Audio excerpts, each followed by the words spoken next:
ওয়ালাইকুম বর্তমান আসসালাম। দেশের প্রান্তিক লগ্নে আমরা জানি হেফাজত ইসলাম একটা অরাজনৈতিক দল।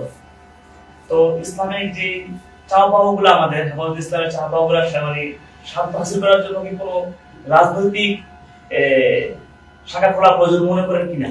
অবশ্যই এই মুহূর্তে হেফাজত ইসলামকে উচিত যে হেফাজত ইসলাম মূল সংগঠন রাজনীতিতে না আসলো, তাদের একটা পলিটিক্যাল উইং খোলা দরকার, যেখান থেকে তারা রাজনীতিতে অংশগ্রহণ করবে। কারণ এই যে আমাদের দেশে একটা কথা যে অরাজনৈতিক, আসলে কোনো মানুষই রাজনীতি থেকে মুক্ত থাকতে পারে না। কিছু মানুষ রাজনীতিকে নিয়ন্ত্রণ করে, আর কিছু মানুষ রাজনীতির দ্বারা নিয়ন্ত্রিত হয়। অতএব ইসলামের সুমহান স্বার্থগুলো রক্ষা করার জন্য, মুসলমানদের মৌলিক দাবিগুলো আদায় করার জন্য আমি তো মনে করি শুধু হেফাজত ইসলাম না, দেশের সকল পীর মাশায়েখকে উচিত একটা রাজনৈতিক প্ল্যাটফর্মে একত্রিত হওয়া।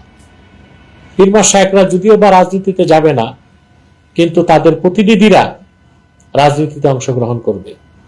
কারণ রাজনৈতিকভাবে কিছু কাজ আদায় করা খুব দ্রুত সম্ভব হয়।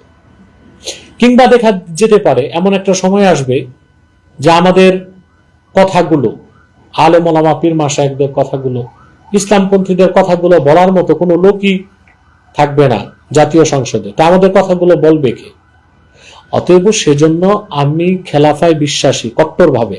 তারপরও আজ-জারুরাতু তাতাকাদ্দারু বিকদরি জারুরা, এই নীতির কারণে মনে আমি চাই, সবসময় বলে এসেছি, এখনো বলি, যে ইসলামের পক্ষে কথা বলার জন্য আলেম ওলামা পীর মাশায়েখদের একটা বড় প্রতিনিধি জাতীয় সংসদে থাকুক, যারা আমাদের পক্ষে বিল উত্থাপন করতে পারবে এবং দাবি দাওয়াগুলোকে রাষ্ট্রীয়ভাবে আদায় করে নেবে। যেহেতু হেফাজতে ইসলাম বাংলাদেশ বৃহৎ রাজনৈতিক সংগঠন এবং তাদের সম্ভাবনা প্রচুর, তারা যদি রাজনৈতিক একটা বেঞ্চ খুলে, আমি মনে করি তারা সফল হবে এবং মুসলমানদের আকাঙ্ক্ষাকে তারা বাংলাদেশে পূরণ করতে পারবে। শুধু হেফাজত না, দেশে অন্যান্য পীর মাশায়েখ যারা আছেন তাদেরও উচিত যে তাদের প্রতিনিধিদেরকে দেয়া এবং একটা রাজনৈতিক প্ল্যাটফর্ম শক্তিশালীভাবে গড়ে তোলা।